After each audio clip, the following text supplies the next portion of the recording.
우리가 사람에 대해서 오래 참기 위해서는 우리는 먼저 나를 바라보는 관점이 바뀌어야 합니다. 더 이상 다른 사람의 기준으로 나를 바라보는 것이 아니라 하나님께서 바라보는 관점으로 나를 바라봐야 한다는 것입니다. 나 자신에 대해서 기다려주지 못하고 이 재촉하는 사람들 대부분은요, 사람들의 평가에 굉장히 민감한 사람들입니다. 어려서부터 좀 비교를 많이 당했거나 또 정당하지 않게 야단을 맞은 사람들이 대부분 자기 자신에 대해서 문척이나 엄격하고, 그래서 어떤 실수나 그리고 제때 해내지 못하는 것들에 대해서 용서하지 못해요. 자신을 엄청난 자책을 합니다. 그래서 이런 사람들은요, 자기 자신에게도 참아주기 힘들기 때문에 남들에 대해서도 참 참아주기가 힘듭니다. 하나님은요, 우리가 무엇을 잘했기에 우리를 자녀 삼아주시고 또 우리를 구원해 주신 것이 아닙니다.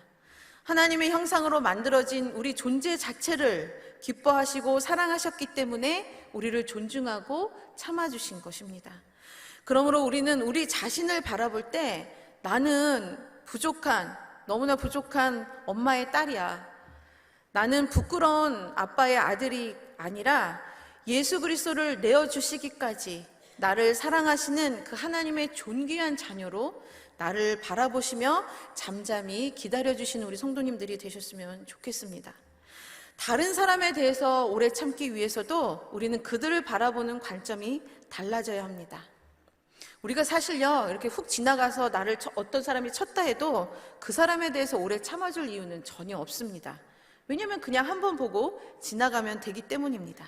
문제는 가까이에 있는 사람들입니다. 좀처럼 변하지 않는 나의 자녀, 강팍하고 나를 핍박하는 배우자, 시험 들게 하는 교회 지체들, 또 부당하게 대하는 직장 동료나 상사들은 정말 내가 가까이 두기에는 너무 나를 힘들게 하는 그런 존재들입니다. 인간적인 생각으로는 답이 나오지 않는 그들을 오래 참아줄 수 있는 방법은 그들이 내 자녀, 내 남편, 내 부모가 이기 이전에 그들은 먼저 하나님의 존귀한 자녀임을, 그것을 우리는 생각하는 관점으로 바꾸게 되면 사람에 대해서 참아내기가 훨씬 수월해집니다. 내 것이라고 그 사람들을 생각할 때는 내가 원하는 대로 빨리빨리 변해서 내 체면, 내 자존심을 세워주기를 바라기 때문에 이 빨리 변화되기를 원하지만, 그래서 그들을 참아내기가 우리는 사실 어렵지만, 그들을 한 영혼을 정말로 천하보다 귀히 여기시는 이 하나님의 자녀로만 생각하면 그런 인간적인 욕심으로 우리는 그 사람에 대해서 성급하게 분노할 수 없게 됩니다. 제가 초반에도 말씀드렸듯이 인내란 이 나의 시간과 하나님의 시간의 격차를 주는 고통을 참는 것이라 했습니다.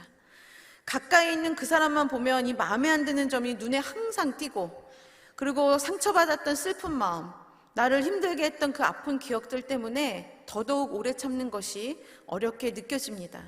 저는 그 참아내는 시간, 그 격차가 괴롭지 않기 위해서는 이 사람을 바라보는 관점의 변화와 더불어 그동안 그들로부터 받았던 나쁜 기억들, 고통의 순간들, 그로 인한 미움의 감정들, 그리고 실망감으로 가득 차 있어 나의 내면을 시끄럽게 하는 이 부정적 소음을 멈추는 일이라고 생각합니다. 그 소음이 꺼질 때 비로소 우리는 그 사람을 향한 하나님의 진짜 마음, 생각, 계획, 뜻을 들을 수 있고 느낄 수 있어서 나의 마음과 생각도 그 사람을 향한 하나님의 사랑으로 가득 차게 된다면 그 사람이 변하기까지를 기다리는 그 시간은 고통스러운 시간이 아니라 좋은 것을 기대하는 시간이 될 것입니다. 사랑하는 성도 여러분, 나에 대해 분노하는 마음이 생기거나 또 가까이 있는 사람을 더 이상 참아줄 수 없을 것 같은 그런 마음이 들 때 먼저 나를 있는 그대로 바라봐 주시고 참아 주시는 사랑의 하나님을 더 깊이 묵상하시고, 그 같은 하나님께서 내가 힘들어하는 그 사람도 동일하게 사랑으로 기다리고 계시다는 것을 기억하시면 좋겠습니다. 너의 하나님 여호와가 너의 가운데 계시니 그는 구원을 베푸실 전능자시라. 그가 너로 말미암아 기쁨을 이기지 못하시며 너를 잠잠히 사랑하시며 너로 말미암아 즐거이 부르며 기뻐하시리라. 이 말씀이 자신을 향해, 그리고 우리가 참아야 하는 그 지체들을 향해 살아있는 말씀이 되어서 오직 사랑으로 마크로두미아의 아름다운 열매를 가정에서, 교회에서 또는 직장에서 맺어가시는 우리 모든 성도님들이 되시기를 주님의 이름으로 축복합니다.